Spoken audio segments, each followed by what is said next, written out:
Welcome to the Real News Network. I'm Paul Jay in Washington. And in Washington, the drama over whether the United States Congress will raise the debt ceiling or not continues. The Republicans defend the need to cut spending and get government under control, and the Democrats standing defending the people's social programs. At least that's the theater that's being played out. What is the reality? Well, for his take on all of this, we're now joined by Michael Hudson. Michael is a distinguished professor distinguished research professor, I should say, at the University of Missouri, Kansas City. He's the author of Super Imperialism, the Economic Strategy of American Empire, and he joins us again from New York City. Thanks for joining us, Michael. Thank you, Paul. So what do you think? Good versus evil. We're playing out the debt struggle and if the debt ceiling issue, and if we don't raise the debt ceiling, we'll be in the apocalypse. What do you make of it all? I think it's evil working with evil. I think the whole argument in Congress is a charade that was pretty much set up 2 years ago when the Obama administration first took office, and Mr. Obama appointed the Debt Reduction Commission of Republican Senator Simpson and Clinton manager Bowles. When Mr. Obama went on television 2 days ago, he said he's hoping to reach a compromise, which is pretty much what this commission said. And the people he appointed to the commission to head it were the people who said, number one, cut back Social Security. If you have to choose between paying Social Security and Wall Street, pay our clients, Wall Street. And secondly, cut back Medicare, but most especially cut back Medicaid to the poor. You have to give money to the job creators, mainly the financial managers who are closing down firms, downsizing and outsourcing labor. They're called job creators instead of to the people who actually get work and spend money on goods and services, which is what's keeping the market going in business. Now, somebody who defends the Obama administration would probably say, number one, Obama was dealing with the political reality in America, that public opinion and the press and the media and were heavily on the side that government needs to be cut. And they would also probably make the argument that there are inefficiencies that could be cut. I mean, Obama did, at least early on in his administration, talk about the need for stimulus, so that certainly has waned. Do you think there's any merit to some of that defense? I think that words, Mr. Obama is great with words. He says one thing and he does the opposite. Here's basically the charade that's happening when he's trying to be reasonable. In order for him to move way to the right and to continue the Bush administration policies, he needs the Republicans to move even further to the right. They have to be so extreme that they're perceived as the crazies.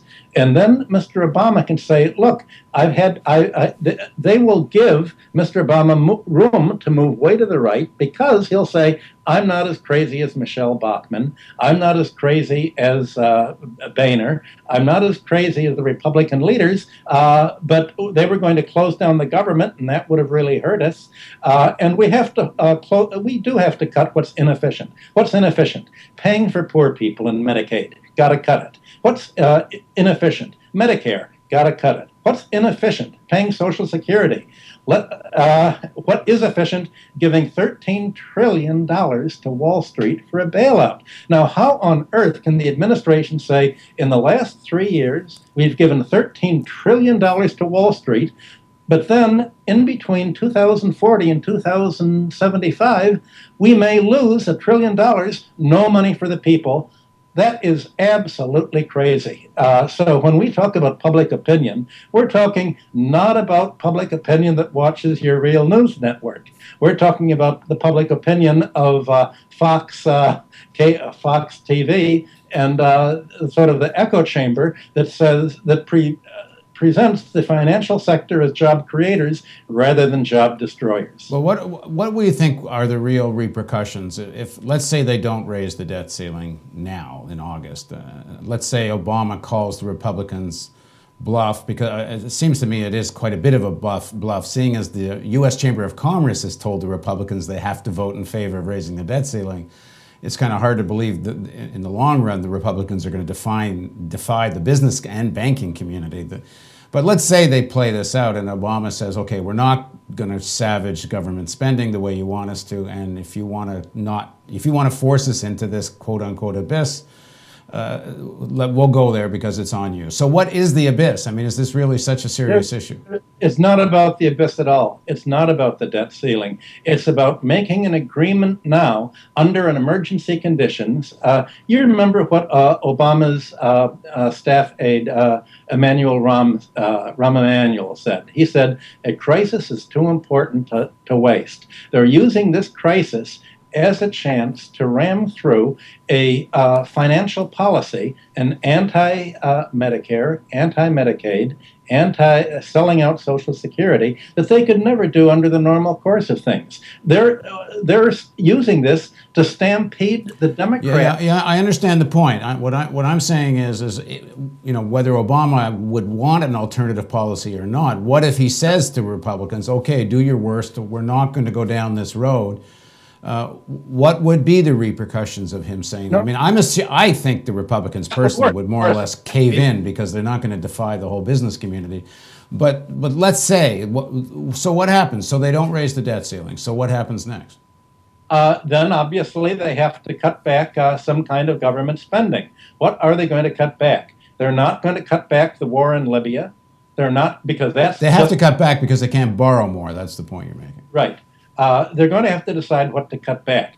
So they're going to cut back the bone and they're going to keep the fat, basically. They're going to try to panic the population into acquiescing in a Democratic Party sellout by cutting back payments to the people, Social Security, Medicare, while making sure that they pay the Pentagon, they pay the foreign aid, they pay Wall Street.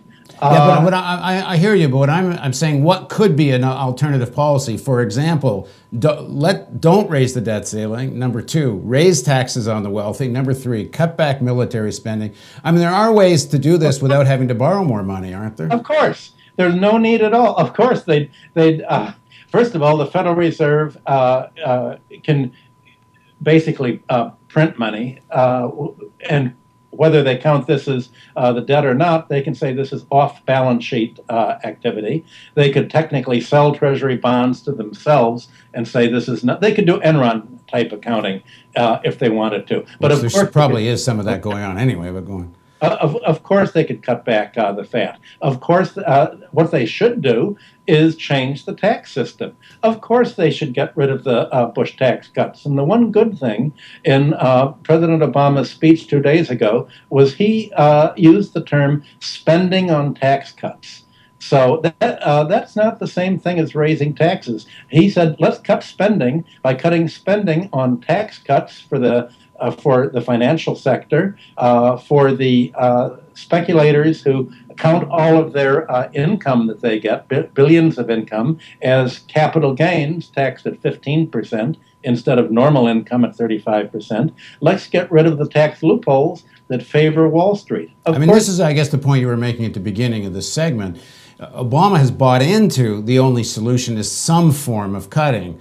The alternative strategy is not even being talked about. So, of course, he loses the battle of public opinion because he's not fighting it.